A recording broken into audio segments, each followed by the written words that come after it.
क्यों प्रोटेस्ट कर रहे हो? इत्थे छोटे छोटे बच्चे हो तुसी और तुसी सरकार के खिलाफ क्यों प्रोटेस्ट कर रहे हो? ਅਸੀਂ ਹੱਕ ਲੈ ਰਹੇ ਆ ਆਪਣਾ। ਹੱਕ ਕੇ ਲਈ ਉਹ ਮੋਦੀ ਜਿਹੜਾ ਅਸੀਂ ਦੀ ਜ਼ਮੀਨਾਂ ਖੋ ਰਿਹਾ ਹੈ।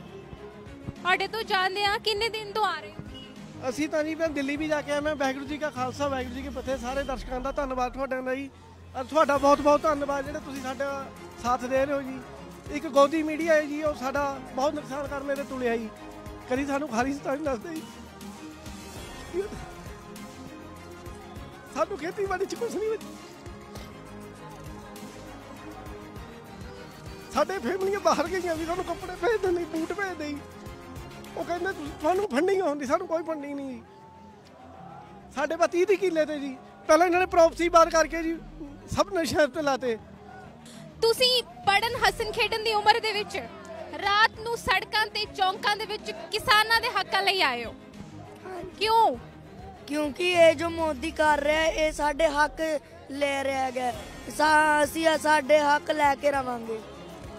ਪਰ ਸਰਕਾਰ ਤਾਂ ਇਹ ਕਹਿਣ ਦੀ ਕੋਸ਼ਿਸ਼ ਕਰ ਰਹੀ ਹੈ ਕਿ ਇਹ ਕਾਨੂੰਨ ਲਾਹੇਵੰਦ ਨੇ ਕਿਸਾਨਾਂ ਦੇ ਲਈ, ਇਹਨਾਂ ਦੇ ਨਾਲ ਬਹੁਤ ਫਾਇਦਾ ਹੋਏਗਾ ਕਿਸਾਨਾਂ ਨੂੰ। ਇਹ ਤਾਂ ਸ਼ੁਰੂ ਤੋਂ ਹੀ ਝੂਠੇ ਹੈ। ਅਗਰ ਜੇ ਇਹ रूल ਹੋਏਗਾ MSP ਫਸਲ ਖਰਾਬ ਲੈ ਲੈਂਦੀ ਸੀਗੀ। ਇਹ सरकार जो है ਲੈਣਗੀ ਨਹੀਂ ਤੇ ਕਿਸਾਨਾਂ ਦਾ ਘਾਟਾ ਹੋਊਗਾ। 15 दिन से इधर ही आते हैं हम, तो ये कहते हैं मोदी साहब से कि किसानों की बात मान लेनी चाहिए। ਪਰ ਮੋਦੀ ਸਾਹਿਬ ਇਹ ਕਹਿੰਦੇ ਨੇ ਕਿ ਇਹ ਤਾਂ ਸਿਰਫ ਪੰਜਾਬ ਦਾ ਅੰਦੋਲਨ ਹੈ, ਸਿਰਫ ਸਿੱਖਾਂ ਦਾ ਅੰਦੋਲਨ ਹੈ। ਤੁਸੀਂ ਮੁਸਲਿਮ ਹੋ, ਤੁਸੀਂ ਫਿਰ ਵੀ ਸਪੋर्ट कर रहे हो। ਅਸੀਂ ईपी से हैं जी, यहाँ पंजाब में रहते तो कहाँ हम ईपी के रहने वाले हैं। हम तो कहते हैं किसानों की बात मान लेनी चाहिए। किसान भी इंसान है, अगर हम नहीं कमाएंगे तो ये बड़े बड़े लोग क्या खाएंगे? हमारी जमीन चली जाएंगे, हम कहाँ से पैदा करके देंगे फिर इनको? ਛੋਟੇ ਜਿਹੇ ਬੱਚੇ ਨੂੰ ਗੋਦੀ ਵਿੱਚ ਚੱਕ ਕੇ ਆਪਣਾ ਹੱਕ ਮੰਗਣ ਲਈ ਚੰਡੀਗੜ੍ਹ ਦੇ ਮਟਕਾ ਚੌਂਕ ਤੇ ਖੜੇ। ਹਾਂਜੀ, ਅਸੀਂ ਇਹੀ ਚਾਹੁੰਦੇ ਵੀ ਜੋ ਕਾਲੇ ਕਾਨੂੰਨ ਹੈ ਉਹ ਮੋਦੀ ਜੀ ਨੂੰ ਹੁਣ ਰੱਦ ਕਰਨੇ ਚਾਹੀਦੇ। ਇੰਨੀ ਸਾਰੀ ਜਿਹੜੇ ਕਿਸਾਨ ਹੈ ਸੜਕਾਂ ਤੇ ਆਏ ਹੋਏ, ਉਹਨਾਂ ਨੂੰ ਸੋਚਣਾ ਚਾਹੀਦਾ ਇਸ ਵਾਰ। ਐਗਰੀਕਲਚਰ ਹੈਜ਼ ਆਲਵੇਜ਼ ਬਿਨ ਅ ਸਟੇਟ ਸਬਜੈਕਟ। ਇਹਦੇ ਵਿੱਚ ਸਰਕਾਰ ਆਈ ਆ ਸੈਂਟਰ ਤੇ, ਉਹਨੇ ਆਪਣਾ for god knows what reason ਆਪਣੇ ਲਾਜ਼ ਪਾਤੇ ਆ। ਤਾਂ ਪਹਿਲਾ ਅਨਡੈਮੋਕ੍ਰੈਟਿਕ ਹੋ ਗਿਆ ਇਹ। दूसरा अनडेमोक्रेटिक कि जब भी साडा लॉ बनता हैगा आ संसद दे विच, असीं देखदे हां पहले एक सिलेक्ट कमेटी कोल जांदा आ और तो बाद जिहड़े स्टेक होल्डर्स आ जो कि फार्मर्स ने उन्हां तो पुछया जांदा है, उस तो बाद लॉ बनता है। बट इत्थे की कीता गया आ, आपे बैठे ने सारे ने आपस च गल कीती आ, लॉ पास करता आ। जिथे 50% पॉपूलेशन तुहाडी फार्मर्स दी हैगी आ जिस देश च, 70% साडे अगर असीं देखिए एक तो डायरेक्टली है, एक इनडायरेक्टली इन्वॉल्व हैगे ने। तो 70% पॉपूलेशन तुसीं पुछना ही नहीं समझते ਇਹਦਾ। ਚੜ੍ਹਦੇ ਸਿਆਲ ਦਿੱਲੀ ਦੀਆਂ ਬਰੂਹਾਂ ਮੱਲਣ ਦੇ ਲਈ ਕਿਸਾਨਾਂ ਨੇ 26 ਤੇ 27 ਨਵੰਬਰ ਨੂੰ ਦਿੱਲੀ ਕੂਚ ਦੀ ਤਿਆਰੀ ਕੀਤੀ। ਚੜ੍ਹਦਾ ਸਿਆਲ ਦਿੱਲੀ ਦੀਆਂ ਬਰੂਹਾਂ ਤੇ ਜਾਣ ਦੀ ਠਾਨੀ ਤੇ ਆਖਿਰਕਾਰ ਦਿੱਲੀ ਦੀਆਂ ਬਰੂਹਾਂ ਤੇ ਜਾਣ ਲਈ ਸਫਲ ਹੋਏ। ਇਕੱਲੇ ਤੁਰੇ ਕਾਫਲਾ ਜੁੜਦਾ ਗਿਆ। ਪੰਜਾਬ, ਹਰਿਆਣਾ, यूपी, महाराष्ट्र, राजस्थान सब ਦਾ ਸਾਥ ਮਿਲਦਾ ਗਿਆ। ਇੱਕ ਸ਼ੇਰ ਹੈ ਕਿ ਇਕੱਲੇ ਤੁਰਦੇ ਸੀ ਅਸੀਂ ਤੇ ਸਾਡੇ ਨਾਲ ਕਾਫਲਾ ਜੁੜਦਾ ਗਿਆ ਤੇ ਆਵਾਜ਼ ਜਿਹੜੀ ਹੈ ਬੁਲੰਦ ਹੋ ਗਈ। ਹੁਣ ਸਿਟੀ ਬਿਊਟੀਫੁਲ ਚੰਡੀਗੜ੍ਹ ਸੈਕਟਰ 17 ਦਾ ਮਟਕਾ ਚੌਕ, ਜੋ ਬਹੁਤ ਮਸ਼ਹੂਰ ਚੌਕ ਹੈ ਸ਼ਹਿਰ ਦਾ, ਕਿਸੇ ਵੇਲੇ ਧਰਨੇ ਤੇ ਰੋਸ ਮੁਜ਼ਾਹਰਿਆਂ ਦਾ ਗੜ ਹੁੰਦਾ ਸੀ, ਪਰ ਬਾਅਦ ਦੇ ਵਿੱਚ ਚੰਡੀਗੜ੍ਹ ਪ੍ਰਸ਼ਾਸਨ ਨੇ ਇੱਥੇ ਧਰਨੇ ਲਾਉਣ ਦੀ ਮਨਾਹੀ ਕਰ ਦਿੱਤੀ। ਅੱਜ ਇੱਕ ਵਾਰ ਫੇਰ ਤੋਂ ਇੱਥੇ ਕਿਸਾਨੀ ਸੰਘਰਸ਼ ਦੀਆਂ ਆਵਾਜ਼ਾਂ ਗੂੰਜ ਰਹੀਆਂ ਨੇ, ਧਰਨੇ ਤੇ ਰੋਸ ਮੁਜ਼ਾਹਰੇ ਹੋ ਰਹੇ ਨੇ। ਅੱਜ ਕਿਸਾਨੀ ਦੇ ਹੱਕਾਂ ਦੀ ਆਵਾਜ਼ ਸਿਟੀ ਬਿਊਟੀਫੁਲ ਤੋਂ ਉੱਠ ਰਹੀ ਹੈ। ਸਿਟੀ ਬਿਊਟੀਫੁਲ ਦੇ ਅਕਸਰ ਲੋਕਾਂ ਨੂੰ ਕਿਹਾ ਜਾਂਦਾ ਸੀ ਕਿ बहुत सख्त लहजे वाले लोग ने, पत्थर दिल के लोग ने, पर अज तस्वीरां जो तुहानू विखाउण जा रहे हैं वो बयान कर रही ने कि पिछले लंबे समय तो किवें शहर के हरेक चौक दे विच किसानी अंदोलन दे लई आवाज़ बुलंद हो रही है। चढ़दा सियाल इस अंदोलन के नाम होया ते अज जदों फग्गण चढ़ गया है, सियाल उतरन वाला है ते गर्मी की आमद होने वाली है, उस वेले भी ये अंदोलन ज्यों दा त्यों चल रहा है। सरकारां ने बहुत कोशिश की, बहुत ढाल लाउण दी कोशिश की, तरह तरह के ਜਿਹੜੇ ਰੋੜੇ ਨੇ ਕਿਸਾਨਾਂ ਦੇ ਰਸਤੇ ਦੇ ਵਿੱਚ ਚੁਕਾਏ ਗਏ, ਪਰ ਹੁਣ ਕਿਸਾਨ ਹੀ ਨਹੀਂ ਬਲਕਿ ਜਨ ਅੰਦੋਲਨ ਬਣ ਗਿਆ ਹੈ। ਕਿਸਾਨ ਦੀ ਆਵਾਜ਼ ਹੁਣ ਜਨ ਜਨ ਦੀ ਆਵਾਜ਼ ਬਣ ਚੁੱਕੀ ਹੈ।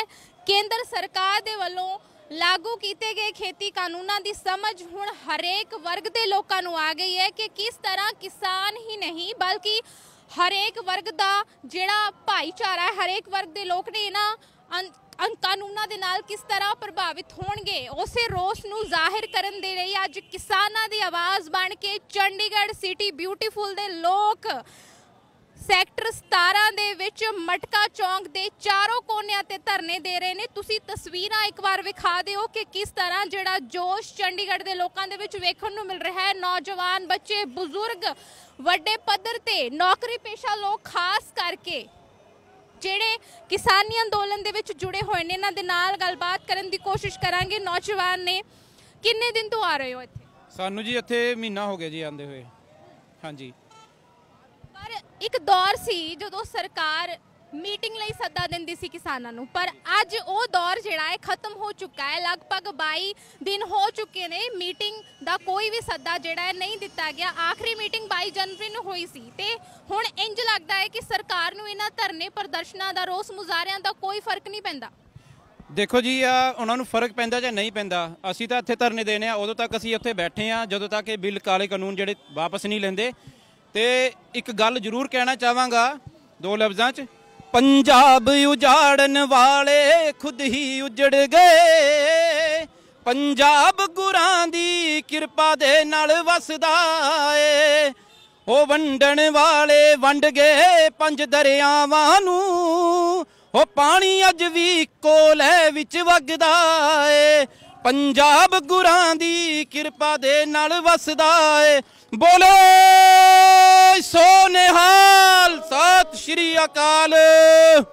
ਸੋ ਤੁਸੀਂ ਜਨ ਜਨ ਦੀ ਆਵਾਜ਼ ਸੁਣ ਰਹੇ ਹੋ, ਕਿਸ ਤਰ੍ਹਾਂ ਕਿਹਾ ਜਾ ਰਿਹਾ ਹੈ ਕਿ ਖੇਤੀ ਕਾਨੂੰਨ ਰੱਦ ਹੋਣਗੇ ਤੇ ਇਹ ਪ੍ਰੋਟੈਸਟ ਬੰਦ ਹੋਣਗੇ। ਸਰਦਾਰ ਜੀ ਦੇ ਨਾਲ ਗੱਲ ਕਰਦੇ ਆ। ਸਰ, ਕਿੰਨੇ ਦਿਨ ਤੋਂ ਇੱਥੇ ਆ ਰਹੇ?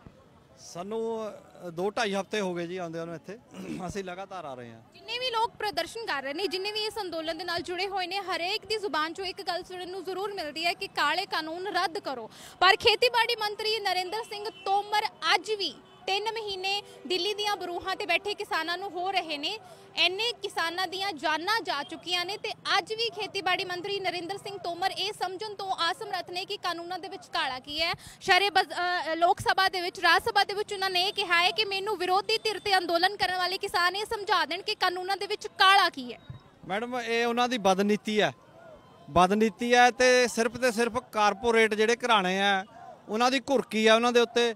ਸਾਡੇ ਲੀਡਰ ਜਿਹੜੇ ਬਹੁਤ ਸੂਝਵਾਨ ਲੀਡਰ ਹੈ, ਉਹਨਾਂ ਦੇ ਵਿੱਚ ਪੜ੍ਹੇ ਲਿਖੇ ਲੀਡਰ ਹੈ। ਇੱਕ ਚੀਜ਼ ਉਹਨਾਂ ਨੇ ਦੱਸੀ ਹੈ, ਜਿਹੜਾ ਮੰਡੀ ਐਕਟ ਹੈ ਉਹ ਕਿਉਂ ਮਾਰੂ ਹੈ, ਜਿਹੜਾ ਐਸੈਂਸ਼ੀਅਲ ਕਮੋਡਿਟੀ ਐਕਟ ਹੈ ਉਹ ਕਿਉਂ ਮਾਰੂ ਹੈ, ਜਿਹੜਾ ਕੰਟਰੈਕਟ ਫਾਰਮਿੰਗ ਐਕਟ ਹੈ ਉਹ ਕਿਉਂ ਮਾਰੂ ਹੈ। ਮੈਮ, ਜਿਵੇਂ ਉਹ ਕਹਿ ਰਹੇ ਵੀ ਅਸੀਂ ਸੌਦਾ ਕਰ ਦਿੰਦੇ ਆ, ਹੁਣ ਮੈਂ ਇਹ ਵੀ ਸਾਰੇ ਇਸ ਜਰੀਏ ਰਾਹੀਂ ਤੁਹਾਡੇ ਰਾਹੀਂ ਦੱਸਣਾ ਚਾਹੁੰਦਾ ਕਿ ਸੌਦਾ ਉਹਨਾਂ ਦੇ ਵਿੱਚ ਹੋ ਹੀ ਨਹੀਂ ਸਕਦੀਆਂ। ਜਿੰਨਾ ਕਿ ਅਸੀਂ ਕਾਨੂੰਨ ਪੜ੍ਹੇ ਆ, ਅਸੀਂ ਉਹਨਾਂ ਦਾ ਜਿੰਨਾ ਸਰਵੇ ਕਰਕੇ ਦੇਖੀ, ਪੜਚੋਲ ਕਰਕੇ ਦੇਖੀ ਆ, ਕੋਈ 3 ਕਾਨੂੰਨ ਇੱਕ ਦੂਜੇ ਨਾਲ ਇਸ ਤਰ੍ਹਾਂ ਬੰਨੇ ਹੋਏ ਆ ਕਿ ਇੱਕ ਕਾਨੂੰਨ ਦੂਜੇ ਦੀ ਪੱਖ ਪੂਰਦਾ, ਦੂਜਾ ਕਾਨੂੰਨ ਤੀਜੇ ਕਾਨੂੰਨ ਦੀ ਪੱਖ ਪੂਰਦਾ। ਉਹ ਸਾਰੇ ਕਾਨੂੰਨ ਇੱਕ ਦੂਜੇ ਨਾਲ ਬੰਨੇ ਹੋਏ ਆ। ਇਹਨਾਂ ਨੂੰ ਸਭ ਕੁਝ ਪਤਾ ਹੈ। ਇਹਨਾਂ ਦੀ ਇੱਕ ਹਰਾਮਜ਼ਾਦਗੀ ਹੈ। ਇਹ ਸਿਰਫ ਤੇ ਸਿਰਫ ਜਿਹੜਾ ਕਿ ਬਲੀ ਲੈਣੀ ਚਾਹੁੰਦੇ ਆ ਸਾਡੇ ਭੋਲੇ ਭਾਲੇ ਕਿਸਾਨਾਂ ਦੀ, ਉੱਥੇ ਬਿਠਾ ਕੇ ਇਹਨਾਂ ਦੇ ਉੱਤੇ ਪੂਰਾ ਪ੍ਰੈਸ਼ਰ ਹੈ। ਇਹ ਪ੍ਰੈਸ਼ਰ ਸ਼ੋਅ ਨਹੀਂ ਕਰ ਰਹੇ ਲੋਕਾਂ ਨੂੰ। ਇਹਨਾਂ ਨੂੰ ਇਹ ਹੈਗਾ ਕਿ ਪੰਜਾਬ ਦੇ ਲੋਕ ਹੈਗੇ ਆ ਥੋੜੇ ਜਿਹੇ, ਜੋ ਇਹ ਉੱਥੇ ਰਾਜ ਸਭਾ 'ਚ ਵੀ ਇਹਨਾਂ ਨੇ ਕਿਹਾ ਕਿ ਇੱਕ ਖਿੱਤੇ ਦੇ ਲੋਕ ਹੈ, ਇਹ ਸਾਰੇ ਦੇਸ਼ ਦੀ ਮੰਗ ਨਹੀਂ। ਪਰ ਹੁਣ ਜਿਵੇਂ ਪੰਚਾਇਤਾਂ ਹੋ ਰਹੀਆਂ ਨੇ ਪੂਰੇ ਦੇਸ਼ ਦੇ ਵਿੱਚ, 26 ਜਨਵਰੀ ਨੂੰ ਮਹਾਰਾਸ਼ਟਰ ਦੇ ਵਿੱਚ, ਬੰਗਾਲ ਦੇ ਵਿੱਚ, ਮੱਧ ਪ੍ਰਦੇਸ਼ ਦੇ ਵਿੱਚ ਕਿੱਡੇ ਪ੍ਰਦਰਸ਼ਨ ਹੋਏ ਆ। ਪਰ ਜਿਹੜਾ ਦੂਜਾ ਮੀਡੀਆ, ਸਰਕਾਰ ਪੱਖੀ ਮੀਡੀਆ, ਉਹਨਾਂ ਨੇ ਦਿਖਾਇਆ ਨਹੀਂ। ਨੈਸ਼ਨਲ ਮੀਡੀਆ ਨੇ, ਸੋਸ਼ਲ ਮੀਡੀਆ ਤੇ ਸਭ ਕੁਝ ਪਤਾ ਹੈ। ਇਹ ਜਿੰਨਾ ਮਰਜ਼ੀ ਝੂਠ ਬੋਲ ਲੈਣ, ਕਾਨੂੰਨ ਇਹਨਾਂ ਨੂੰ ਰੱਦ ਕਰਨੇ ਹੀ ਪੈਣੇ ਆ। ਤੁਸੀਂ ਦੇਖ ਸਕਦੇ ਹੋ ਚੰਡੀਗੜ੍ਹ ਦੇ ਲੋਕ ਜਿਹੜੇ ਕਿਸੇ ਵੀ ਮਸਲੇ ਉੱਤੇ ਸੜਕਾਂ ਦੇ ਅੱਜ ਤੱਕ ਨਹੀਂ ਆਏ। ਅੱਜ ਜਿਹੜਾ ਮਟਕਾ ਚੌਂਕ ਹੈ ਕੇਂਦਰ ਬਿੰਦੂ ਬਣਿਆ ਹੋਇਆ ਹੈ ਇਸ ਸੰਘਰਸ਼ ਦਾ, ਤੇ ਬਾਕੀ ਸਾਰੇ ਚੌਂਕਾਂ ਦੇ ਉੱਤੇ ਵੀ ਲੋਕ ਖੜਦੇ ਆ। ਸੋ ਇਹ ਸਰਕਾਰ ਨੂੰ ਸੁਨੇਹਾ ਹੈ ਇੱਥੋਂ ਚੰਡੀਗੜ੍ਹ ਵੱਲੋਂ, ਪੰਜਾਬ ਦੀ ਰਾਜਧਾਨੀ ਵੱਲੋਂ। ਇੱਥੇ ਤੁਸੀਂ ਦੇਖ ਲਓ ਯੂਪੀ ਦੇ ਲੋਕ ਵੀ ਸੰਘਰਸ਼ ਕਰ ਰਹੇ ਆ, ਜੰਮੂ ਕਸ਼ਮੀਰ ਦੇ ਲੋਕ ਵੀ ਇੱਥੇ ਖੜੇ ਆ, ਇੱਥੇ ਜਿਹੜੇ ਹੈਗੇ ਹਰਿਆਣੇ ਵਾਲੇ ਵੀ ਇੱਥੇ ਆਉਂਦੇ ਆ। ਸੋ ਸਾਰੇ ਦੇਸ਼ ਦਾ ਜਿਹੜਾ ਸੰਘਰਸ਼ ਆ ਉਹ ਚੰਡੀਗੜ੍ਹ 'ਚ ਵੀ ਇੱਕ ਚੱਲ ਰਿਹਾ। ਸੋ ਸਰਕਾਰ ਨੂੰ ਸਾਡੀ ਵੀ ਅਪੀਲ ਹੈ ਕਿ ਉਹ ਕਾਨੂੰਨ ਰੱਦ ਕਰਨ ਵਾਲੇ ਪਾਸੇ ਨੂੰ ਗੱਲ ਕਰਨ, ਨਾ ਕਿ ਕਿਸਾਨਾਂ ਨਾਲ ਧੱਕਾ ਕਰਨ। ਤੇ ਜ਼ੋਰ ਜਰਬੀ ਹੁਣ ਕਿਸਾਨ ਝੱਲਣ ਵਾਲੇ ਨਹੀਂ। ਹਿੰਦੁਸਤਾਨ ਦਾ ਕਿਸਾਨ ਸਰਕਾਰ ਦੀ ਜ਼ੋਰ ਜਰਬੀ ਨਹੀਂ ਝੱਲੇਗਾ। ਕਾਨੂੰਨ ਰੱਦ ਕਰਨੇ ਹੀ ਪੈਣਗੇ ਉਹਨਾਂ ਨੂੰ। ਸੋ ਵੇਖਿਆ ਹੈ ਤੁਸੀਂ ਪੰਜਾਬ ਦੀ ਰਾਜਧਾਨੀ ਚੰਡੀਗੜ੍ਹ ਦਾ ਸੈਕਟਰ 17 ਇਸ ਵੇਲੇ ਕਿਵੇਂ ਧਰਨੇ ਮੁਜ਼ਾਹਰੇ ਦਾ ਗੜ ਬਣਿਆ ਹੋਇਆ। ਉਹੀ ਮਟਕਾ ਚੌਂਕ ਜਿੱਥੇ ਸਾਰੀਆਂ ਸਟੇਟਾਂ ਦੇ ਜਿਹੜੇ ਪੰਜਾਬ ਹਰਿਆਣਾ ਦੇ ਕਰਮਚਾਰੀ ਮੁਲਾਜ਼ਮ ਖਾਸ ਤੌਰ ਤੇ ਧਰਨਾ ਦਿੰਦੇ ਸਨ। ਤੁਸੀਂ ਤਸਵੀਰਾਂ ਵੇਖ ਰਹੇ ਹੋ, ਇੱਕ ਪਾਸੇ ਦੇਸ਼ ਦੀ ਰਾਜਧਾਨੀ ਦਿੱਲੀ ਜਿੱਥੇ ਕਿਸਾਨਾਂ ਦੇ ਹੱਕ ਲਈ ਆਵਾਜ਼ ਬੁਲੰਦ ਹੋ ਰਹੀ ਹੈ ਤੇ ਦੂਜੇ ਪਾਸੇ ਪੰਜਾਬ ਦੀ ਰਾਜਧਾਨੀ ਚੰਡੀਗੜ੍ਹ ਜਿੱਥੇ ਕਿਸਾਨਾਂ ਦੇ ਹੱਕ ਦੇ ਲਈ ਔਰ ਨਾਲ ਹੀ ਜਿਹੜੇ ਗ੍ਰਿਫਤਾਰ ਕੀਤੇ ਗਏ ਕਿਸਾਨ ਨੇ ਉਹਨਾਂ ਦੀ ਰਿਹਾਈ ਦੇ ਲਈ ਮੰਗਾਂ ਉੱਠ ਰਹੀਆਂ ਨੇ। ਇਹਨਾਂ ਦੇ ਨਾਲ ਗੱਲਬਾਤ ਕਰਾਂਗੇ। ਅੰਕਲ ਕਿੱਥੋਂ ਆਏ ਹੋ? ਮੈਂ ਚੰਡੀਗੜ੍ਹ ਤੋਂ ਆਇਆ। ਕਿੰਨੇ ਦਿਨ ਤੋਂ ਆ ਰਹੇ ਹੋ? लगातार प्रदर्शन चल रहा है। 3 महीने दिल्ली ਦੀਆਂ ਬਰੂਹਾਂ ਤੇ ਬੈਠੇ ਕਿਸਾਨਾਂ ਨੂੰ ਹੋ ਰਹੇ ਨੇ ਔਰ 2 ਮਹੀਨੇ ਪੰਜਾਬ ਦੇ ਵਿੱਚ ਜੋਰਾਂ ਸ਼ੁਰਾਂ ਦੇ ਨਾਲ ਪ੍ਰਦਰਸ਼ਨ ਚੱਲ ਰਿਹਾ ਹੈ। ਇਸ ਪ੍ਰਦਰਸ਼ਨ ਦੇ ਦੌਰਾਨ ਕੜਕਦੀ ਠੰਡ ਦੇ ਵਿੱਚ ਦਿੱਲੀ 'ਚ 200 ਦੇ ਕਰੀਬ ਜਿਹੜੇ ਕਿਸਾਨ ਨੇ ਉਹਨਾਂ ਦੀ ਸ਼ਹਾਦਤ ਹੋ ਚੁੱਕੀ ਹੈ, ਮੌਤ ਦੇ ਮੂੰਹ ਦੇ ਵਿੱਚ ਜਾ ਚੁੱਕੇ ਨੇ। ਪਰ ਖੇਤੀਬਾੜੀ ਮੰਤਰੀ ਨਰਿੰਦਰ ਸਿੰਘ ਤੋਮਰ ਦਾ ਬਿਆਨ ਆਉਂਦਾ ਹੈ ਕਿ ਜਿਹੜੇ ਕਿਸਾਨ ਇਸ ਅੰਦੋਲਨ ਦੇ ਵਿੱਚ ਮਾਰੇ ਗਏ ਨੇ ਉਹਨਾਂ ਦੇ ਬਾਰੇ ਸਾਨੂੰ ਕੋਈ ਜਾਣਕਾਰੀ ਨਹੀਂ। ਮੇਰਾ ਰਿਐਕਸ਼ਨ ਤੁਸੀਂ ਸੀ ਕਰਦੇ ਹੋ। ਗੱਲ ਇਹ ਆ ਕਿ ਮੈਂ ਜਿਹੜੇ ਮੇਰਾ ਪਰਸਨਲ ਓਪੀਨੀਅਨ ਹੈ ਕਿ ਵੀ ਜਿਹੜਾ ਸਰਕਾਰ ਆ ਇਹ ਜਿੱਦ ਕਰ ਰਹੀ ਹੈ। ਲੋਕ ਭਿਖਾਰੀ ਹੁੰਦੇ ਨੇ, ਸਰਕਾਰ ਰਾਜਾ ਹੁੰਦੀ ਹੈ ਤੇ ਰਾਜੇ ਕੋਲ ਦੇਣ ਨੂੰ ਸਭ ਕੁਝ ਹੁੰਦਾ, ਲੋਕਾਂ ਕੋਲ ਕੁਝ ਨਹੀਂ ਹੁੰਦਾ। ਇਹ ਜੇ ਲੋਕ ਦੁਖੀ ਨੇ ਲੱਖਾਂ ਦੀ ਤਾਦਾਦ ਦੇ ਵਿੱਚ, ਘਰ ਘਾਟ ਛੱਡੀ ਬੈਠੇ ਨੇ, ਠੰਡ 'ਚ ਬੈਠੇ ਨੇ ਉੱਥੇ, ਉਹ ਡਿਮਾਂਡ ਕਰਦੇ ਨੇ ਕਿ ਵੀ ਸਾਨੂੰ ਜੀ ਇਹ ਰੱਦ ਹੋਣੇ ਚਾਹੀਦੇ। ਤਾਂ ਸਰਕਾਰ ਨੂੰ ਕੀ, ਸਰਕਾਰ ਦਾ ਲੌਸ ਕੀ ਹੈ ਇਹਦੇ ਵਿੱਚ? ਕੋਈ ਹੋਰ ਆਪਸ਼ਨ ਲੱਭ ਰਹੇ, ਆਲਟਰਨੇਟਿਵ ਕੋਈ ਹੋਰ ਲੱਭ ਲੇ। ਉਹਨਾਂ ਕੋਲ ਐਕਸਪਰਟ ਨੇ ਐਗਰੀਕਲਚਰ ਦੇ। ਜੇ ਇਹ ਨਹੀਂ ਮੰਨਦੇ ਤਾਂ ਉਹ ਦੇ ਸ਼ੁੱਡ ਪੁੱਟ ਫਿਊ ਆਪਸ਼ਨ ਕਿ ਵੀ ਆਹ ਕਰ ਸਕਦੇ ਹਾਂ, ਆਹ ਕਰ ਸਕਦਾ, ਕਿ ਆਹ ਕਰ ਸਕਦਾ। ਇਹ ਸਰਕਾਰ ਦੀ ਜਿੱਦ ਹੈ। ਇਹ ਪਤਾ ਨਹੀਂ ਕਿਉਂ ਵੀ ਜਿੱਦ ਕਿਉਂ ਕਰ ਰਹੇ ਨੇ, ਇਹ ਨਹੀਂ ਆਪਾਂ ਕਹਿ ਸਕੇ। ਇਹ ਸਾਨੂੰ ਸਮਝ ਨਹੀਂ ਆ ਰਿਹਾ ਕਿ ਲੋਕਾਂ ਨਾਲ ਜਿੱਦ ਕਿਉਂ ਪਕਾ ਰਿਹਾ ਉਹ। ਹਾਂ, ਸੋ ਇੱਕ ਪਾਸੇ ਇਹਨਾਂ ਨੇ ਕਿਹਾ ਹੈ ਕਿ ਜਿਹੜੀ ਸਰਕਾਰ ਦੀ ਜ਼ਿੱਦ ਹੈ ਉਹ ਬਰਕਰਾਰ ਹੈ ਤੇ ਦੂਜੇ ਪਾਸੇ ਕਿਸਾਨਾਂ ਦੀ ਜ਼ਿੱਦ ਜਿਹੜੀ ਆ ਉਹ ਵੀ ਬਰਕਰਾਰ ਆ। ਛੋਟੇ ਛੋਟੇ ਬੱਚੇ ਚੰਡੀਗੜ੍ਹ ਦੇ ਇਸ ਅੰਦੋਲਨ ਦਾ ਹਿੱਸਾ ਬਣੇ ਹੋਏ ਨੇ। ਬਹੁਤ ਸੋਹਣੇ ਸਰਦਾਰ ਕਿਊਟ ਜਿਹੇ ਬੱਚੇ। ਤੁਸੀਂ ਪੜਨ ਹੱਸਣ ਖੇਡਣ ਦੀ ਉਮਰ ਦੇ ਵਿੱਚ ਰਾਤ ਨੂੰ ਸੜਕਾਂ ਤੇ ਚੌਂਕਾਂ ਦੇ ਵਿੱਚ ਕਿਸਾਨਾਂ ਦੇ ਹੱਕਾਂ ਲਈ ਆਏ ਹੋ। ਕਿਉਂ? ਕਿਉਂਕਿ ਇਹ ਜੋ ਮੋਦੀ ਕਰ ਰਿਹਾ ਇਹ ਸਾਡੇ ਹੱਕ ਲੈ ਰਿਹਾ ਹੈਗਾ। ਅਸੀਂ ਸਾਡੇ ਹੱਕ ਲੈ ਕੇ ਰਵਾਂਗੇ। ਪਰ ਸਰਕਾਰ ਤਾਂ ਇਹ ਕਹਿਣ ਦੀ ਕੋਸ਼ਿਸ਼ ਕਰ ਰਹੀ ਹੈ ਕਿ ਇਹ ਕਾਨੂੰਨ ਲਾਹੇਵੰਦ ਨੇ ਕਿਸਾਨਾਂ ਦੇ ਲਈ, ਇਹਨਾਂ ਦੇ ਨਾਲ ਬਹੁਤ ਫਾਇਦਾ ਹੋਏਗਾ ਕਿਸਾਨਾਂ ਨੂੰ। ਇਹ ਤਾਂ ਸ਼ੁਰੂ ਤੋਂ ਹੀ ਝੂਠੇ ਹੈ। ਅਗਰ ਜੇ ਇਹ ਰੂਲ ਹੋਏਗਾ, MSP ਫਸਲ ਖਰਾਬ ਲੈ ਲੈਂਦੀ ਸੀਗੀ। ਇਹ ਸਰਕਾਰ ਜੋ ਹੈ ਲੈਣਗੀ ਨਹੀਂ ਤੇ ਕਿਸਾਨਾਂ ਦਾ ਘਾਟਾ ਹੋਊਗਾ। ਸੋ ਤੁਸੀਂ ਵੇਖਿਆ ਹੈ ਕਿ ਬੱਚੇ ਨੂੰ ਵੀ ਪਤਾ ਹੈ ਕਿ ਉਹਨਾਂ ਦੇ ਲਈ ਕੀ ਲਾਹੇਵੰਦ ਹੈ ਔਰ ਕੀ ਨੁਕਸਾਨਦਾਇਕ ਹੈ। ਬਹੁਤ ਸਾਰੀਆਂ ਲੇਡੀਜ਼ ਵੀ ਖੜੀਆਂ ਨੇ, ਇਹਨਾਂ ਦੇ ਨਾਲ ਗੱਲਬਾਤ ਕਰਾਂਗੇ। ਮੈਡਮ ਕਿੱਥੋਂ ਆਏ ਹੋ? ਸਤਿ ਸ਼੍ਰੀ ਅਕਾਲ ਜੀ। ਅਸੀਂ ਇੱਥੋਂ ਚੰਡੀਗੜ੍ਹ ਤੋਂ ਹੀ ਹਾਂ ਜੀ। ਚੰਡੀਗੜ੍ਹ ਦੇ ਹੋ ਔਰ ਇਹ ਕਿਹਾ ਜਾਂਦਾ ਹੈ ਕਿ ਚੰਡੀਗੜ੍ਹ ਪੱਥਰਾਂ ਦਾ ਸ਼ਹਿਰ ਹੈ, ਪਰ ਅੱਜ ਸਾਡੇ ਸਾਹਮਣੇ ਇਹ ਪੱਥਰ ਖੜੇ। ਅੱਜ ਲੋਕ ਜਿਹੜੇ ਨੇ ਮੌਮ ਦਾ ਦਿਲ ਲੈ ਕੇ ਕਿਸਾਨਾਂ ਦੇ ਹੱਕ ਦੇ ਵਿੱਚ ਸਮਰਥਨ ਕਰ ਰਹੇ ਨੇ। ਅਸੀਂ ਗਲਤ ਸੋਚ ਰਹੇ ਕਿ ਅਸੀਂ ਕਿਸਾਨਾਂ ਲਈ ਕਰ ਰਹੇ ਹਾਂ, ਅਸੀਂ ਆਪਣੇ ਲਈ ਕਰ ਰਹੇ ਹਾਂ। ਹੁਣੇ ਤੁਸੀਂ ਵੇਖਿਆ ਹੈ ਕਿ ਇੱਥੇ ਲੋਕਾਂ ਦੇ ਵਿੱਚ ਕਿੰਨਾ ਜੋਸ਼ ਹੈ ਕਿਸਾਨੀ ਸੰਘਰਸ਼ ਨੂੰ ਲੈ ਕੇ। ਕਿਸ ਤਰ੍ਹਾਂ ਜਿਹੜਾ ਆਪਣਾ ਯੋਗਦਾਨ ਹੈ ਸ਼ਹਿਰ ਵਾਸੀਆਂ ਦੇ ਵੱਲੋਂ ਦਿੱਤਾ ਜਾ ਰਿਹਾ ਹੈ। ਕੁਝ ਛੋਟੇ ਬੱਚੇ ਵੀ ਇਸ ਅੰਦੋਲਨ ਦਾ ਹਿੱਸਾ ਬਣੇ ਹੋਏ ਨੇ, ਉਹਨਾਂ ਦੇ ਨਾਲ ਗੱਲਬਾਤ ਕਰਦੇ ਹਾਂ। ਤੁਸੀਂ ਵੀ ਸਪੋਰਟ ਫਾਰਮਰਸ ਦਾ ਪੋਸਟਰ ਫੜਿਆ ਹੋਇਆ ਹੈ ਤੇ ਕੀ ਸਮਝਦੇ ਹੋ ਕਿਸਾਨੀ ਦੇ ਬਾਰੇ? ਖੇਤੀਬਾੜੀ ਵੱਲ ਦੱਸ ਬੇਟਾ ਵੀ ਕਿਆ ਬਚਿਆ? ਕੁਝ ਨਹੀਂ ਬਚਿਆ। ਕਿਉਂ ਪ੍ਰੋਟੈਸਟ ਕਰ ਰਹੇ ਹੋ? ਇੱਥੇ ਛੋਟੇ ਛੋਟੇ ਬੱਚੇ ਹੋ ਤੁਸੀਂ ਔਰ ਤੁਸੀਂ ਸਰਕਾਰ ਦੇ ਖਿਲਾਫ ਕਿਉਂ ਪ੍ਰੋਟੈਸਟ ਕਰ ਰਹੇ ਹੋ? ਅਸੀਂ ਹੱਕ ਲੈ ਰਹੇ ਆਪਣਾ। ਹੱਕ ਕੇ ਲਈ ਕਰ ਰਹੇ ਹੋ? ਹੱਕ ਉਹ ਮੋਦੀ ਜਿਹੜਾ ਅਸੀਂ ਦੀ ਜ਼ਮੀਨਾਂ ਖੋ ਰਿਹਾ ਹੈ। ਸਾਡੇ ਤੋਂ ਜਾਣਦੇ ਆ ਕਿੰਨੇ ਦਿਨ ਤੋਂ ਆ ਰਹੇ ਹੋ? ਅਸੀਂ ਤਾਂ ਜੀ ਮੈਂ ਦਿੱਲੀ ਵੀ ਜਾ ਕੇ ਆਇਆ। ਮੈਂ ਵਾਹਿਗੁਰੂ ਜੀ ਕਾ ਖਾਲਸਾ ਵਾਹਿਗੁਰੂ ਜੀ ਕੀ ਫਤਿਹ। ਸਾਰੇ ਦਰਸ਼ਕਾਂ ਦਾ ਧੰਨਵਾਦ ਤੁਹਾਡਾ ਦਾ ਜੀ। ਔਰ ਤੁਹਾਡਾ ਬਹੁਤ ਬਹੁਤ ਧੰਨਵਾਦ ਜਿਹੜੇ ਤੁਸੀਂ ਸਾਡਾ ਸਾਥ ਦੇ ਰਹੇ ਹੋ ਜੀ। ਇੱਕ ਗੋਦੀ ਮੀਡੀਆ ਹੈ ਜੀ, ਉਹ ਸਾਡਾ ਬਹੁਤ ਨੁਕਸਾਨ ਕਰਨੇ ਤੇ ਤੁਲਿਆ ਜੀ। ਕਦੀ ਸਾਨੂੰ ਖਾਲਿਸਤਾਨ ਦੱਸਦੇ ਜੀ, ਸਾਨੂੰ ਖੇਤੀਬਾੜੀ 'ਚ ਕੁਛ ਨਹੀਂ ਬਚਿਆ। ਸਾਡੇ ਫੈਮਲੀਆਂ ਬਾਹਰ ਗਈਆਂ ਵੀ ਸਾਨੂੰ ਕੱਪੜੇ ਭੇਜ ਦਿੰਦੇ, ਬੂਟ ਭੇਜਦੇ ਜੀ। ਉਹ ਕਹਿੰਦੇ ਤੁਸੀਂ ਤੁਹਾਨੂੰ ਫੰਡਿੰਗ ਹੁੰਦੀ, ਸਾਨੂੰ ਕੋਈ ਫੰਡਿੰਗ ਨਹੀਂ ਜੀ। ਸਾਡੇ ਪਾ 30 ਦੀ ਕਿੱਲੇ ਤੇ ਜੀ ਪਹਿਲਾਂ ਇਹਨਾਂ ਨੇ ਪ੍ਰੋਪਰਟੀ ਬਾਹਰ ਕਰਕੇ ਜੀ ਸਭ ਨਸ਼ਿਆਂ ਤੇ ਲਾਤੇ। ਉਹ ਤਾਂ ਕਿੱਥੋਂ ਆ ਰਹੇ ਹੋ? ਚੰਡੀਗੜ੍ਹ ਮੁੱਲਾਂਪੁਰ ਗਰੀਬ ਦਾਸ ਤੋਂ ਆਏ ਜੀ। ਰੋਜ਼ ਆਉਂਦੇ ਹੋ? ਕਿੰਨੇ ਦਿਨ ਤੋਂ ਆ ਰਹੇ ਹੋ? ਅਸੀਂ ਮੈਂ ਜੋਬ ਵੀ ਕਰਦਾ ਜੀ, ਜਦ ਟਾਈਮ ਮਿਲਦਾ ਸੀ ਆ ਜਾਂਦੇ ਜੀ। ਨਾਲ ਖੇਤੀਬਾੜੀ ਵੀ ਕਰਦੇ ਹੋ? ਖੇਤੀਬਾੜੀ ਵੀ ਕਰਦੇ, ਕੁਝ ਬਚਦਾ ਨਹੀਂ ਜੀ ਸਾਨੂੰ ਖੇਤੀਬਾੜੀ 'ਚ ਜੀ।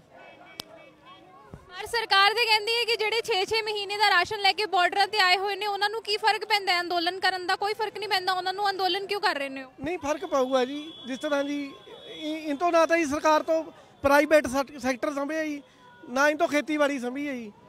ਹੁਣ ਇਹ ਸਾਨੂੰ ਇਹ ਸੈਕਟਰ ਤੋਂ ਕੱਢ ਕੇ ਦੂਏ ਸੈਕਟਰ 'ਚ ਵਾੜਨਾ ਚਾਹੁੰਦੇ ਆ ਜੀ ਜਿਹੜੀ ਸਰਕਾਰ ਹੈ, ਪਰ ਉਹ ਇੰਨੀ ਹੋ ਨਹੀਂ ਸਕਦਾ ਜੀ। ਕਿਉਂ ਸਾਡਾ ਜਿਹੜਾ ਅਸੀਂ ਖੇਤੀਬਾੜੀ ਕਰਦੇ ਹਾਂ ਜੀ, ਅਸੀਂ ਜ਼ਮੀਨ ਤੋਂ ਤਹਿ ਦਿਲ ਪਿਆਰ ਕਰਨ ਲੱਗ ਗਏ ਸੀ, ਉਹਦੇ ਨਾਲ ਜੁੜ ਚੁੱਕੇ ਹਾਂ। ਸਾਨੂੰ ਖੇਤਾਂ 'ਚ ਤੁਸੀਂ ਵੇਖਿਆ ਹੈ ਕਿ ਕਿਵੇਂ ਇਮੋਸ਼ਨਲ ਹੋ ਰਹੇ ਨੇ, ਆਪਣਾ ਦਰਦ ਜਿਹੜਾ ਹੈ ਬਿਆਨ ਕਰ ਰਹੇ ਨੇ। ਔਰ ਹੋਰ ਬੱਚਿਆਂ ਦੇ ਨਾਲ ਵੀ ਗੱਲਬਾਤ ਕਰਾਂਗੇ। ਕਿੱਥੋਂ ਆਏ ਹੋ? ਮੁੱਲਾਪੁਰ ਗਰੀਬਦਾਸ ਨਿਊ ਚੰਡੀਗੜ੍ਹ। ਕਿੰਨੇ ਦਿਨ ਤੋਂ ਆ ਰਹੇ ਹੋ? ਪਾਪਾ ਨੂੰ ਜਦ ਜੌਬ ਤੇ ਆਉਂਦੇ ਆ, ਜਦ ਸਾਨੂੰ ਟਾਈਮ ਲੱਗਦਾ ਆਪਾਂ ਆ ਜਾਂਦੇ ਆ। ਅੱਜ ਪਾਪਾ ਨੂੰ ਉਹ ਟਾਈਮ ਤਾਂ ਆਪਾਂ ਆ ਗਏ। ਤੁਸੀਂ ਕੀ ਸਮਝ ਰਹੇ ਹੋ ਸੰਘਰਸ਼ ਦੇ ਬਾਰੇ? ਕਿਉਂਕਿ ਛੋਟੇ ਛੋਟੇ ਬੱਚੇ ਵੀ ਅੱਜ ਇਸ ਸੰਘਰਸ਼ ਦੇ ਵਿੱਚ ਵੱਧ ਚੜ ਕੇ ਯੋਗਦਾਨ ਪਾ ਰਹੇ ਨੇ। ਤੁਸੀਂ ਚੰਡੀਗੜ੍ਹ ਖੜੇ ਹੋ ਔਰ ਬਹੁਤ ਸਾਰੇ ਬੱਚੇ ਅਜਿਹੇ ਵੀ ਨੇ ਜਿਹੜੇ ਦਿੱਲੀ ਦੀਆਂ ਸੀਮਾਵਾਂ ਤੇ ਬੈਠੇ ਨੇ, ਆਪਣੇ ਪੁਰਖਿਆਂ ਦੇ ਨਾਲ, ਆਪਣੇ ਬਜ਼ੁਰਗਾਂ ਦੇ ਨਾਲ ਜਿਹੜਾ ਇਸ ਅੰਦੋਲਨ ਦਾ ਹਿੱਸਾ ਬਣੇ ਹੋਏ ਨੇ। ਕੀ ਸਮਝਦੇ ਹੋ ਤੁਸੀਂ ਇਸ? ਜਿਹੜਾ ਮੋਦੀ ਹੈ ਆਪਣੀ ਸਾਡੀ 3 ਕਾਲੇ ਕਾਨੂੰਨ ਬਣਾ ਕੇ ਸਾਡੀ ਜ਼ਮੀਨ ਖੋ ਰਿਹਾ ਹੈ, ਆ ਬਹੁਤ ਗਲਤ ਕਰ ਰਿਹਾ ਹੈ। ਤਾਂ ਜੇ ਸਾਨੂੰ ਰੋਟੀ ਨਹੀਂ ਮਿਲੂਗੀ ਨਾ ਜੇ ਸਾਡੀ ਜ਼ਮੀਨ ਖੋਲੀ ਹੈ ਤਾਂ ਆਪਾਂ ਆਪਣੇ ਹੱਕ ਲਈ ਉਰੇ ਬੈਠੇ ਹਾਂ। ਮੈਂ ਜੀ ਇੱਕ ਟਰਨੂਡੋ ਗਵਰਨਮੈਂਟ ਸਾਰਿਆਂ ਨੂੰ ਬੇਨਤੀ ਕਰਨਾ ਚਾਹੁੰਦਾ ਜੀ ਵੀ ਕਿਸਾਨ, ਅਸੀਂ ਜਿਹੜੇ ਕਿਸਾਨ ਹੈ ਜੀ, ਅਨਪੜ੍ਹ ਸਾਰੇ ਲੋਕ ਵਿਚਾਰੇ ਅਨਪੜ੍ਹ ਅੱਧੇ ਲੋਕ ਜੀ, ਤਾਂ ਉਹਨਾਂ ਨੂੰ ਜਿਸ ਤਰ੍ਹਾਂ ਬੈਂਡ ਲੈਣੇ ਔਖੇ ਲੱਗਦੇ ਜੀ। ਕੋਈ ਇਹੋ ਜਿਹਾ ਕਾਨੂੰਨ ਬਣਾਵੇ ਵੀ ਜਿਹੜਾ ਅਸੀਂ ਉੱਥੇ ਜਾ ਕੇ ਆਪਣਾ ਫਾਰਮਿੰਗ ਆਪਣੇ ਬੱਚਿਆਂ ਦਾ ਢਿੱਡ ਭਰ ਸਕੀਏ ਤੇ ਥੋੜ੍ਹਾ ਬਹੁਤਾ ਬੈਲੈਂਸ ਜੋੜ ਸਕੀਏ ਜੀ। ਬਸ ਇੰਨਾ ਹੀ ਕਹਿਣਾ ਚਾਹੁੰਦਾ ਜੀ। ਥੈਂਕ ਯੂ ਜੀ। तो तुसी वेख्या है किदां जेड़ा दर्द है वो भी अखां चों छलक के बाहर आ रहा है। किसानी अंदोलन लंबे समय तो चल रहा है, पहला पंजाब दे विच 2 महीने तो चलिया है और हुण 3 महीने का समा जिहड़ा है दिल्ली दी सरहदां ते होण वाला है। तस्वीरां तुहानूं लगातार दिखाउंदे रहांगे, होर लोकां दे नाल भी गलबात करांगे। चंडीगढ़ शहर दीयां तस्वीरां तुहानूं विखाईआं ने। मटका चौक दे उत्ते किसानां दे हक दी आवाज़ जिहड़ी है बहुत लंबे समय तो बुलंद हो रही है। 26 जनवरी तो बाद तुहानूं दस दईए, खास करके 26 जनवरी तो बाद जिहड़ा इत्थे रश है होर भी वध गया। हालांकि 26 जनवरी नूं जो घटना वापरी है उस तो बाद किसानां दा मनोबल किते ना किते डिग्गिया सी, पर उस तो बाद मनोबल वधाउण दे लई आम लोकां ने किसानां दा वध चढ़ के साथ देण दे लई हरेक जगह ते जिहड़े मुजाहरे करने ने शुरू कीते ने, जिन्हां दे विचों चंडीगढ़ मटका चौक भी एक है। हालांकि बहुत लंबे समय तो मटका चौक ते जिहड़ा प्रदर्शन हो रहा है, पर हुण भीड़ होर भी वध गई है। शहर दे लोक ने इन्हां दे नाल गलबात करांगे। मैम किन्ने समय तो आ रहे हो अंदोलन? मैं इत्थे 15 दिन तो हो गए जी आंदियां नूं। हाँ जी 15 दिन तो तुसी इत्थे प्रदर्शन कर रहे हो सारे जने मिलके, और 3 महीने तो दिल्ली दीयां सरहदां ते जिहड़े किसान ने, पर सरकार टस तो मस नहीं हो रही। आखिर क्यों? साडे द्वारा ही चुनिया गईयां सरकारां, साडियां वोटां लैके ही चुनिया गईयां सरकारां अज सानू ही इस तरह ट्रीट कर रहीआं ने। बिल्कुल बड़ा अफसोस हुंदा है, और अफसोस ही नहीं हुंदा, बड़ा दुख हुंदा है कि इन्हां सरकारां नूं असीं चुनिया आ। ये किसान जिहड़े अन्नदाता आ, जिहड़ी रोटी दिंदे आ, ਉਹ ਉਹਨਾਂ ਦਾ ਮਜ਼ਾਕ ਬਣਾ ਰਹੇ ਸੰਸਦ 'ਚ। ਕੱਲ ਮੈਂ ਪਰਸੋਂ 2-3 ਦਿਨ ਮੈਂ ਸੁਣਿਆ ਉਹ ਰੀਅਲੀ ਉਹ ਮਜ਼ਾਕ ਬਣਾ ਰਹੇ ਆ। ਉਹ ਕੀ ਸਮਝ ਰਹੇ ਆ ਕਿ ਅਸੀਂ ਆਪਣੇ ਕਿ ਜੋ ਮਰਜ਼ੀ ਉਹ ਕਰੀ ਜਾਣਗੇ। ਅੱਜ ਤੱਕ ਕਦੇ ਕੋਈ ਬੋਲਿਆ ਹੀ ਨਹੀਂ ਕਿ ਕੀ ਹੋ ਰਿਹਾ ਆ। ਜੋ ਮਰਜ਼ੀ ਇਹਨਾਂ ਨੇ ਕਾਨੂੰਨ ਲਾਏ, ਹਰ ਚੀਜ਼ਾਂ ਕੀਤੀਆਂ, ਕਿਸੇ ਨੇ ਉਨੀ ਦਬੰਗਤਾ ਦੇ ਨਾਲ ਆਵਾਜ਼ ਨਹੀਂ ਚੱਕੀ। ਕਿਸਾਨ ਪਹਿਲੀ ਵਾਰੀ ਇਕੱਠੇ ਹੋ ਕੇ ਇੰਨੇ ਉਹਦੇ ਨਾਲ ਘਬਰਾ ਵੀ ਗਏ, ਪਰ ਬੋਲੂਗੇ। ਦੇਖਿਓ ਤੁਸੀਂ, ਮੈਂ ਬਹੁਤ ਆਸ਼ਾਵਾਦੀ ਹਾਂ। ਮੈਂ ਜ਼ਿੰਦਗੀ 'ਚ ਜਿੰਨਾ ਮੇਰਾ ਐਕਸਪੀਰੀਅੰਸ ਆ, ਮੈਨੂੰ ਪਤਾ ਆ ਉਹਨਾਂ ਨੇ ਬੋਲਣਾ ਆ। ਉਹ ਠੀਕ ਆ, ਹਲੇ ਉਹਨਾਂ ਦੇ ਕਿਤੇ ਪਾਸੇ ਵੀ ਮੈਂ ਤੇ ਆਈ ਹੋਈ ਆ। ਅਹਮ ਜਿਹੜਾ ਹੈਗਾ ਉਹਨਾਂ ਦਾ ਬਹੁਤ ਹੋ ਰਿਹਾ ਆ, ਨਾਲੇ ਉਹਨਾਂ ਦਾ ਨੁਕਸਾਨ ਹੋਣ ਦਾ ਜ਼ਿਆਦਾ। ਜਿਹੜੇ ਉਹਨਾਂ ਦੇ ਦੋਸਤ ਹੈਗੇ ਆ ਜਿੱਦਾਂ ਅੰਬਾਨੀ ਅਡਾਨੀ, ਇਹਨਾਂ ਦਾ ਨੁਕਸਾਨ ਹੋਣ ਦੇ ਕਰਕੇ ਉਹ ਨਹੀਂ ਬੋਲ ਰਹੇ ਆ, ਪਰ ਉਹਨਾਂ ਨੂੰ ਬੋਲਣਾ ਪੈਣਾ ਹੈ। ਸਾਡੀ ਆਵਾਜ਼ ਇਹੀ ਆ ਕਿ ਸਾਡੀ ਆਵਾਜ਼ ਸੁਣੋ। ਸਾਡੀ ਮੰਗ ਬਹੁਤ ਜਾਇਜ਼ ਮੰਗ ਆ। ਅਸੀਂ ਕੋਈ ਕਿਸੇ ਦੇ ਖਿਲਾਫ ਨਹੀਂ ਹੈਗੇ ਨਾ, ਕੋਈ ਵੀ। ਅਸੀਂ ਆਲ ਇੰਡੀਅਨਸ ਹੈਗੇ ਆ। ਅਸੀਂ ਕੋਈ ਵੀ ਕਿਸੇ 'ਚ ਵੀ ਕੋਈ ਵੀ ਮਤਭੇਦ ਨਹੀਂ ਆ। ਇਹ ਸਰਕਾਰਾਂ ਪੈਦਾ ਕਰ ਰਹੀਆਂ ਨੇ। ਸੋ ਅਸੀਂ ਮੰਗ ਕਰਦੇ ਹਾਂ ਕਿ ਸਰਕਾਰ ਸਾਡੀ ਸੁਣੇ, ਸਾਡੇ ਕਿਸਾਨ ਭਰਾਵਾਂ ਦੇ ਸੁਣੇ, ਉਹਨਾਂ ਦੀ ਰੋਜੀ ਰੋਟੀ ਦੀ ਸੁਣੇ, ਸਾਰਾ ਬਹੁਤ ਹੀ ਅੱਛੀ ਤਰੀਕੇ ਨਾਲ। ਔਰ ਇੱਥੇ ਸਰਕਾਰ ਨੂੰ ਬੜਾ ਅੱਛੀ ਤਰੀਕੇ ਨਾਲ ਕੰਮ ਕਰਨਾ ਚਾਹੀਦਾ। ਸਾਰਿਆਂ ਦੀ ਸਿੰਪਥੀ ਇੱਕ ਵਾਰੀ ਸਰਕਾਰ ਅੱਗੇ ਆ ਕੇ ਸੁਣ ਲਊਗੀ, ਉਹ ਤਾਂ ਕੀ ਕੱਸ ਜਾਣਾ ਆ, ਹੈ ਨਾ। ਇਹ ਕੋਈ ਐਡੇ ਵੱਡੇ ਬੰਦੇ ਨਹੀਂ ਹੈ ਜਿਨ੍ਹਾਂ 2-2 ਏਕੜਾਂ ਦੇ 3-3 ਏਕੜਾਂ ਦੇ ਏਕੜ ਦੇ ਬੰਦੇ। ਤੁਸੀਂ ਇਹਨਾਂ ਨੂੰ ਹਰਾਸ ਕਰ ਰਹੇ ਹੋ। ਅੱਜ ਤੱਕ ਕੋਈ ਬੋਲਿਆ ਹੀ ਨਹੀਂ। ਮੈਂ ਸਦਕੇ ਜਾਨੀ ਉਹਨਾਂ ਕਿਸਾਨਾਂ ਵੀਰਾਂ ਤੇ ਜਿਹੜੇ ਉੱਥੇ ਬੈਠੇ ਆ। ਮੇਰਾ ਦਿਲ ਉੱਥੇ ਰਹਿੰਦਾ। ਅਸੀਂ ਹਰ ਵੇਲੇ ਖਬਰਾਂ ਹੀ ਦੇਖਦੇ ਹਾਂ। ਬੜੀ ਤਕਲੀਫ ਹੁੰਦੀ ਆ ਜੀ। ਇਹੀ ਕਹਿਣਾ ਚਾਹੁੰਦੀ, ਹਾਲੇ ਵੀ ਸਰਕਾਰਾਂ ਨੂੰ ਇਹੀ ਹੱਥ ਜੋੜ ਕੇ ਬੇਨਤੀ ਕਰਦੀ ਹਾਂ, ਪਲੀਜ਼ ਸਾਡੀ ਆਵਾਜ਼, ਪਲੀਜ਼ ਕਿਸਾਨਾਂ ਦੀ ਆਵਾਜ਼ ਸੁਣੋ ਜੀ। ਤੁਹਾਡੇ ਤੋਂ ਜਾਣਨਾ ਚਾਹਾਂਗੇ, ਖਾਸ ਤੌਰ ਤੇ ਇਸ ਅੰਦੋਲਨ ਨੂੰ ਪੰਜਾਬ ਦੇ ਨਾਲ ਜੋੜਿਆ ਜਾ ਰਿਹਾ, ਪਰ ਇਸ ਵੇਲੇ ਜਿਸ ਜਗ੍ਹਾ ਤੇ ਅਸੀਂ ਖੜੇ ਹਾਂ ਇਹ ਪੰਜਾਬ ਦੀ ਜਗ੍ਹਾ ਤਾਂ ਹੈ ਕਿਉਂਕਿ ਪੰਜਾਬ ਦੇ ਪਿੰਡਾਂ ਨੂੰ ਉਜਾੜ ਕੇ ਬਣਾਈ ਗਈ ਹੈ, ਪਰ ਇਸ ਵੇਲੇ ਇਹਨੂੰ ਕੇਂਦਰ ਸ਼ਾਸਿਤ ਪ੍ਰਦੇਸ਼ ਯਾਨੀ ਕਿ ਯੂਨੀਅਨ ਟੈਰੀਟਰੀ ਦੇ ਤੌਰ ਤੇ ਜਾਣਿਆ ਜਾਂਦਾ ਹੈ ਔਰ ਇੱਥੇ ਵੱਡੇ ਪੱਧਰ ਤੇ ਕਿਸਾਨਾਂ ਦੀ ਆਵਾਜ਼ ਬੁਲੰਦ ਹੋ ਰਹੀ ਹੈ, ਪੰਜਾਬੀਅਤ ਦੀ ਆਵਾਜ਼ ਬੁਲੰਦ ਹੋ ਰਹੀ ਹੈ। ਤੇ ਅਜਿਹੇ ਦੇ ਵਿੱਚ ਸਰਕਾਰ ਦੇ ਦਾਅਵੇ ਤੁਹਾਨੂੰ ਕਿੱਥੇ ਤੱਕ ਸੱਚ ਲੱਗਦੇ ਨੇ ਜੋ ਪੰਜਾਬ ਦੇ ਨਾਲ ਇਸ ਅੰਦੋਲਨ ਨੂੰ ਬਾਰ-ਬਾਰ ਜੋੜ ਰਹੇ ਨੇ? ਪਹਿਲੀ ਗੱਲ ਤਾਂ ਇਹ ਪੰਜਾਬ ਦਾ ਅੰਦੋਲਨ ਹੈ ਹੀ ਨਹੀਂ, ਇਹਨੂੰ ਦਿਖਾ ਇਵੇਂ ਰਹੇ ਨੇ ਕਿ ਪੰਜਾਬ ਦਾ ਅੰਦੋਲਨ ਆ। ਅਗਰ ਅਸੀਂ ਦੇਖੀਏ ਇਹ ਅੰਦੋਲਨ Haryana, western UP, we have Bangalore, Kerala, Karnataka, ਸਾਰੀ ਸਟੇਟਸ ਤੋਂ ਪ੍ਰੋਟੈਸਟ ਹੋ ਰਹੇ ਨੇ। ਇਹ ਜਿਹੜੀ ਸਰਕਾਰ ਦਾ ਕੀ ਇੱਥੇ ਉਹ ਦਿਖਾਣਾ ਚਾਹੁੰਦੀ ਹੈ ਕਿ ਸਿਰਫ ਇਹ ਪੰਜਾਬੀਆਂ ਦਾ ਆ, ਬਟ ਇਹ ਪੰਜਾਬੀਆਂ ਦਾ ਨਹੀਂ ਆ। ਪੰਜਾਬੀਆਂ ਨੂੰ ਸਮਝ ਆ ਗਈ ਆ ਕਿ ਹਾਂ ਇਹਦੇ ਨਾਲ ਨੁਕਸਾਨ ਹੀ ਨੁਕਸਾਨ ਨੇ ਇਸ ਬਿੱਲ ਦੇ, ਪਰ ਇਹ ਇਕੱਲਾ ਪੰਜਾਬੀਆਂ ਦਾ ਨਹੀਂ ਅੰਦੋਲਨ ਆ, ਇਹ ਸਾਰੇ ਫਾਰਮਰਸ ਦਾ ਅੰਦੋਲਨ ਆ, ਇਹ ਸਾਰੇ ਕੀ ਕਹਿੰਦੇ ਆ ਸਾਡੇ ਸਾਰਿਆਂ ਦਾ ਅੰਦੋਲਨ ਆ। ਜਿਸ ਤਰੀਕੇ ਨਾਲ ਇਹ ਬਿੱਲ ਪਾਸ ਹੋਏ, ਪਹਿਲਾਂ ਆਰਡੀਨੈਂਸ ਆਈ, ਉਸ ਤੋਂ ਬਾਅਦ ਤੁਸੀਂ ਅਗਰ ਅਨਡੈਮੋਕ੍ਰੈਟਿਕਲੀ ਨਾ ਇਹ ਕੋਈ ਸਾਡੀ ਕਮੇਟੀ ਤੇ ਗਏ, ਫਾਰਮਰਸ ਤੋਂ ਪੁੱਛਿਆ ਹੀ ਨਹੀਂ, ਜਿਨ੍ਹਾਂ ਲਈ ਤੁਸੀਂ ਬਿੱਲ ਬਣਾ ਰਹੇ ਹੋ ਉਹਨਾਂ ਤੋਂ ਪੁੱਛਗਿੱਛ ਹੀ ਨਹੀਂ ਕੀਤੀ। ਤੁਸੀਂ ਪੁੱਛਣ ਦੀ ਗੱਲ ਕੀਤੀ ਆ ਤੇ ਮੈਂ ਗ੍ਰਹਿ ਮੰਤਰੀ ਅਮਿਤ ਸ਼ਾਹ ਦਾ ਬਿਆਨ ਸੁਣਿਆ, ਉਹ ਕਹਿੰਦੇ ਆ ਕਿ ਅਸੀਂ ਨਾ ਤਾਂ ਧਾਰਾ 370 ਹਟਾਉਣ ਵੇਲੇ ਪੁੱਛਿਆ ਸੀ, ਨਾ NRC ਤੇ CAA ਲਾਗੂ ਕਰਨ ਵੇਲੇ ਪੁੱਛਿਆ ਸੀ, ਤੇ ਹੁਣ ਕਿਸਾਨਾਂ ਨੂੰ ਖੇਤੀ ਕਾਨੂੰਨ ਲਾਗੂ ਕਰਨ ਤੋਂ ਪਹਿਲਾਂ ਕਿਉਂ ਪੁੱਛਦੇ? ਕਿਉਂਕਿ ਸਟੇਟ ਲਿਸਟ ਦੇ ਵਿੱਚ ਹੈਗਾ ਆ ਬਹੁਤ ਸਾਡਾ ਵੈਰੀ ਬਿਊਟੀਫੁਲ ਕਨਸਟੀਟਿਊਸ਼ਨ ਆ।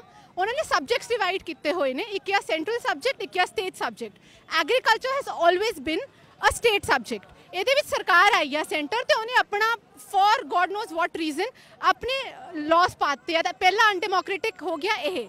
ਦੂਸਰਾ ਅਨਡੈਮੋਕ੍ਰੈਟਿਕ ਕਿ ਜਦ ਵੀ ਸਾਡਾ ਲਾਅ ਬਣਦਾ ਹੈਗਾ ਆ ਸੰਸਦ ਦੇ ਵਿੱਚ, ਅਸੀਂ ਦੇਖਦੇ ਹਾਂ ਪਹਿਲਾਂ ਇੱਕ ਸਿਲੈਕਟ ਕਮੇਟੀ ਕੋਲ ਜਾਂਦਾ ਆ, ਔਰ ਤੋਂ ਬਾਅਦ ਜਿਹੜੇ ਸਟੇਕ ਹੋਲਡਰਸ ਆ ਜੋ ਕਿ ਫਾਰਮਰਸ ਨੇ ਉਹਨਾਂ ਤੋਂ ਪੁੱਛਿਆ ਜਾਂਦਾ ਆ, ਉਸ ਤੋਂ ਬਾਅਦ ਲਾਅ ਬਣਦਾ ਆ। ਬਟ ਇੱਥੇ ਕੀ ਕੀਤਾ ਗਿਆ ਆ, ਆਪੇ ਬੈਠੇ ਨੇ ਸਾਰਿਆਂ ਨੇ ਆਪਸ 'ਚ ਗੱਲ ਕੀਤੀ ਆ, ਲਾਅ ਪਾਸ ਕਰਤਾ ਆ।